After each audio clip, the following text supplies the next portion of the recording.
पिछले दिनों देश के कई शहरों में वर्षा हुई, लेकिन अब तापमान देश के कई शहरों में बढ़ते हुए दिखाई दे रहे हैं, क्योंकि बंगाल के दक्षिण पूर्व के इलाकों पे आज एक सर्कुलेशन विकसित होगा, जो अनुमान है कि आगे बढ़ता हुआ चक्रवाती तूफान बनेगा। आज से इस सिस्टम का आगाज़ शुरू हो गया है और बादल आप देख सकते हैं कि बंगाल की खाड़ी में काफ़ी घने छाए हुए हैं इस समय, और देश में बारिश जो है वो कम हो गई है। इसी बीच अगर हम देखें कि 9 मई को संपूर्ण भारत में कैसा रहेगा मौसम का हाल, तो आप देख सकते हैं कि सैटेलाइट इमेज दिखा रहे हैं कि बारिश की जो गतिविधियां हैं वो लगभग तमाम जगहों से अब खत्म होने लगेगी।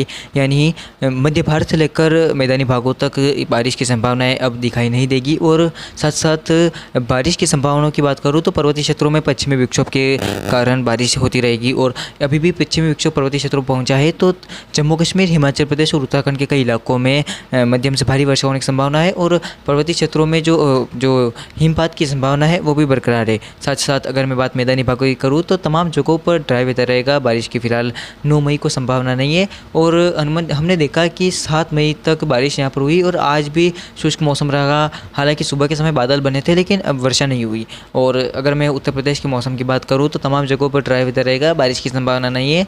राजस्थान के इलाकों से मौसम की बात करें तो राजस्थान के पश्चिमी भागों से लेकर पूर्वी भागों तक बारिश की संभावना दिखाई नहीं दे रही है।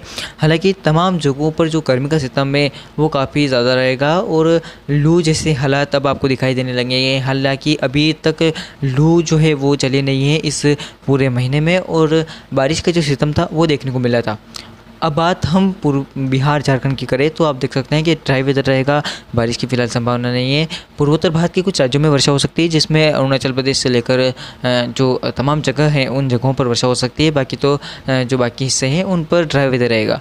मध्य भारत के मौसम से बात करते हैं तो गुजरात में बारिश की फ़िलहाल कोई संभावना नहीं है, और ड्राई वेदर रहेगा तमाम जगहों पर। बारिश तो कहीं पर भी होगी नहीं, और तापमान जो है वो बड़े चले रहेंगे। कम से कम 35 से 40 डिग्री तक तापमान देखने को मिलेंगे। आज भी गुजरात के कई शहरों में भीषण गर्मी पड़ रही है, और पिछले 2 दिन से जो गर्मी का सिस्टम है वो लगभग बढ़ गया है। अब मध्य प्रदेश के मौसम की बात करें तो आपने देखा कि अनुमान पिछले 4-5 दिनों से मध्य प्रदेश के कई शहरों में वर्षा हो रही थी, और अब जो है वो बारिश में कमी देखने को मिली है, और कई स्थानों पे जो शुष्क मौसम है वो हो गया है। और आज भी तमाम जगहों पर जो है ड्राई वेदर रहा, और बारिश की गतिविधियां कहीं पर भी नहीं देखने को मिली। हालांकि अनुमान था कि जब बंगाल की खाड़ी से दोपहर बाद मॉइस्चर पहुंचेगा तो बादल छाए रहेंगे और वर्षा होगी इक्का दुक्का स्थानों पर, तो ऐसा नहीं हुआ। हालांकि बादल ज़रूर दिखाई दिए, लेकिन बारिश नहीं हुई, और तमाम जगहों पर शुष्क मौसम रहा। पूर्वी मध्य प्रदेश के इलाकों में भी शुष्क मौसम रहेगा। छत्तीसगढ़ के दक्षिणी हिस्सों में हल्की वर्षा हो सकती है, बाकी शुष्क मौसम की संभावना है। ओडिशा के दक्षिणी हिस्सों में वर्षा हो सकती है, शुष्क मौसम रहेगा बाकी तमाम जगहों पर।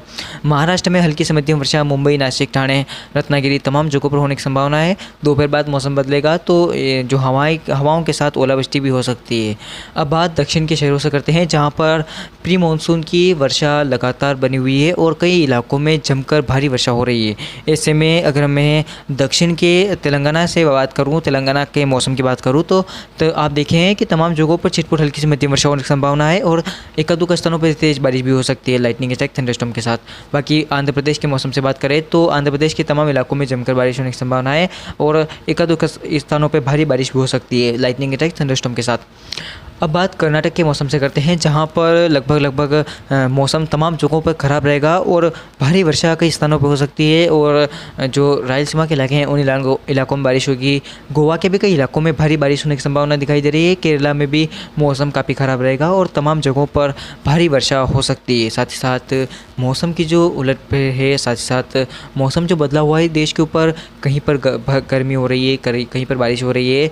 ऐसे में देश के कई शहरों में जो हमारा क्लाइमेट है वो बदल रहा है, और क्लाइमेट चेंज के कारण देश के ऊपर जो आपदाएं हैं वो आ रही है।